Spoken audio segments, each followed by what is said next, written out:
Halo, Assalamualaikum warahmatullahi wabarakatuh, teman-teman semuanya. Kembali lagi bersama saya Winda Trimelayawati. Aduh, maaf ya, kedekatan nggak sih? Oke. Aduh, gimana ya? Oke. Jadi hari ini aku mau bahas tentang surat rekomendasi. Karena masih banyak yang bingung, ada yang nanya. Kalau misalnya nggak punya surat rekomendasi gimana kak? Tapi perlu teman ketahui bahwa surat rekomendasi itu adalah sebagai salah satu hal yang, kalau menurut saya ya, itu salah satu hal yang menentukan juga. Surat rekomendasi kan untuk memberikan gambaran bagaimana kamu, pandangan orang lain terhadap kamu. Itu kan di dalam surat rekomendasi gitu kan. Jadi makanya kalau menurut saya surat rekomendasi itu bisa dibilang penting sih gitu kan. Nah, sebenarnya dari YTB itu tidak menyediakan format untuk surat rekomendasi. Jadi kalian bisa bikin formatnya sendiri, bebas kalian mau yang bagaimana. Dan juga kalau misalnya kalian mau pakai format surat rekomendasi dari beasiswa lain juga boleh gitu kan. Nah, terus siapa aja sih yang bisa kasih surat rekomendasi? Sebenarnya tidak dibatasi, semua orang itu boleh, tapi sebaiknya adalah orang yang benar-benar kenal dengan kamu, orang yang misalnya dosen kamu, dosen pembimbing akademik, atau dosen pengampu mata kuliah, atau dekan kah, rektor kah gitu kan, atau misalnya kalau buat adik-adik misalnya yang di SMA, guru gitu kan, wali kelas, kepala sekolah, segala macamnya boleh banget. Terus boleh misalnya tempat kita kerja, boleh dari bos kita, atau boleh dari ketua organisasi, misalnya kita bergabung di sebuah organisasi, atau misalkan teman sebaya juga boleh. Tapi ada syaratnya teman-teman.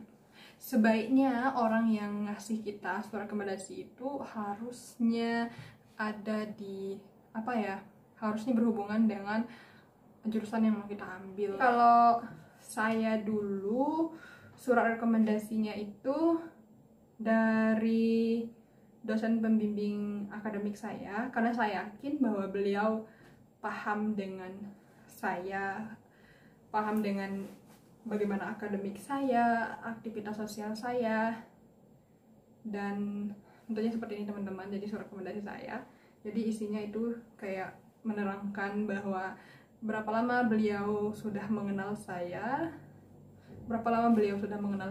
dan terus beliau menjelaskan tentang bagaimana akademik saya, sosial experience saya, dan terus dikuatkan dengan kayak ya beliau yakin bahwa saya pantas untuk mendapatkan beasiswa ini. Jadi seperti itu isinya.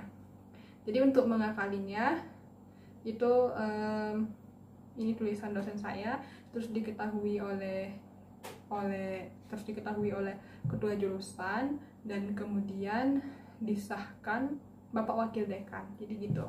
Kop surat kalau misalnya dari instansi sebaiknya pakai kop surat. Kalau misalnya dari personal nggak apa-apa, nggak pakai kop surat. Kalau saya sebenarnya surat rekomendasi ini dari personal, cuma karena diketahui oleh ketua jurusan dan dekan, makanya jadinya jadi resmi.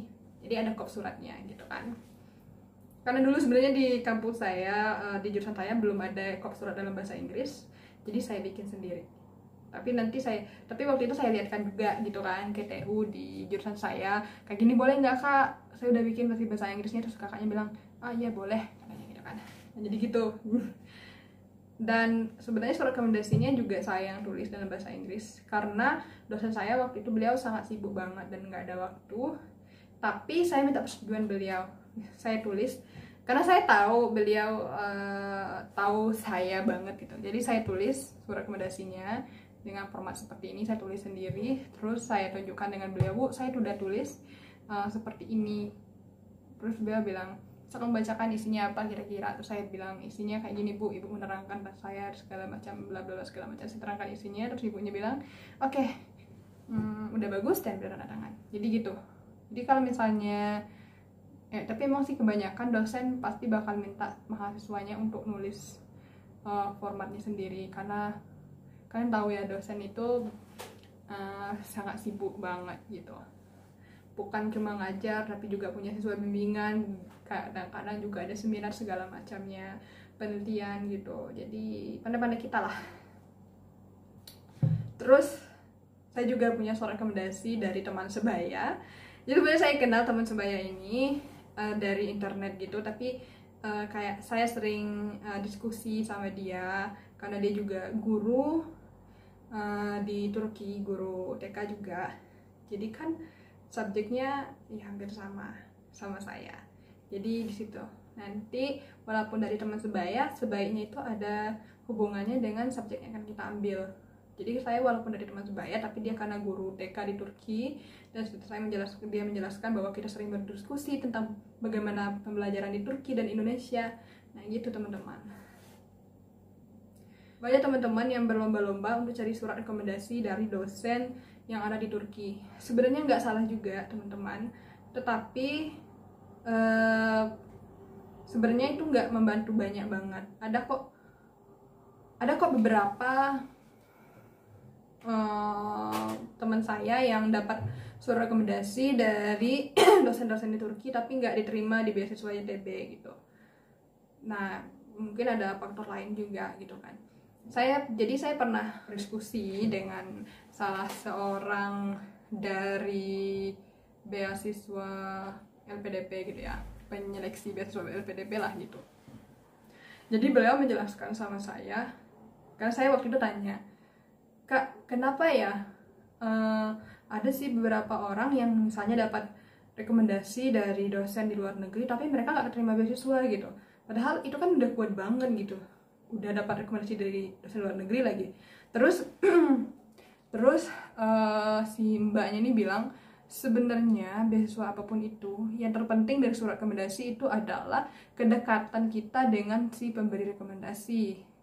Yang paling terpenting itu adalah dosen, sebenarnya dosen PA itu yang paling kenal sama kita. Kalau misalnya dari dosen luar, mereka nggak kenal sama kita gitu kan, mereka cuma lihat kayak proposal yang kita ajukan sama mereka aja, jadi mereka nggak kenal lama.